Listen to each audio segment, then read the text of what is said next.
আমার মা একটা বিয়া করে মিলে, আব্বু একটা বিয়া করে মিলে, তারপর সৎ বাবা আমাকে মায়েরা বাইর করে দিয়েছে, আমি এদিকে দিয়েছি।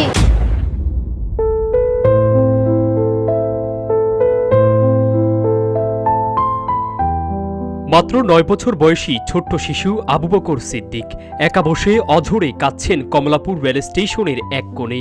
পাশে যেতেই তার চোখে মুখে বেশি উঠল আতঙ্কের ছাপ। জানা যায়, নিজের সৎ বাবার মারধরের শিকার হয়ে কক্সবাজারের টেকনাফ থেকে ট্রেনে চড়ে এসেছেন রাজধানী ঢাকার কমলাপুর রেল স্টেশনে। এখন কোথায় যাবে, কি করবে, কিছুই তার জানা নেই।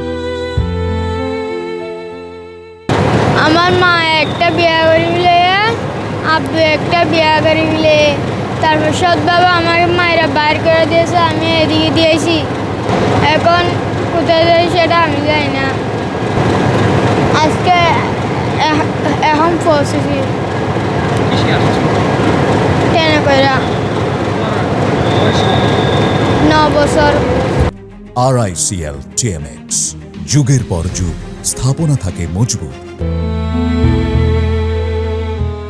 শিশুটির ভাষ্যমতে তার বাবার নাম আনসারুল্লাহ, বাড়ি কক্সবাজারের টেকনাফ উপজেলার উধারবিল এলাকায়। তার বাবা মার বিচ্ছেদের পর এখন ছেলেটার জীবনে নেমে এসেছে এক কালো অন্ধকার। বছর দুয়েক আগে বাবা মার বিচ্ছেদের পর নতুন বিয়ে করেন আবু বকরের মা। সেখানে জন্ম নেয় এক ছেলে সন্তানের। সেই থেকেই নিজের ছোট ভাইকে দেখভালের দায়িত্বে ছিল 9 বছর শিশু আবু বকরের।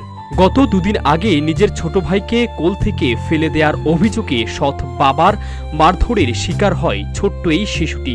এর পরপরই আতঙ্ক নিয়ে ভয়ে বাড়ি ছেড়ে রাজধানীতে এসেছেন সে। সৎ বাবার ছেলে একটা এসেছিল, তার ছেলেকে ফেলাইছি, আর তারপর আমাকে মায়েরা মায়েরা বাইর করে দিয়েছে, আমি বাসে উঠে দিয়েছি।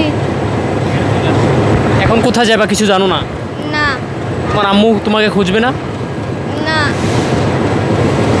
দাদা দাদি নাই তোমার? পুরো আমাকে দিতে পারে না। এখন বাড়ি ফিরে গেলেও সৎ বাবার টর্চারের সম্মুখীন হবেন শিশুটি। তাই তো আতঙ্ক নিয়ে স্টেশনের ভেতরেই দিকবেদিক ঘুরছে সে।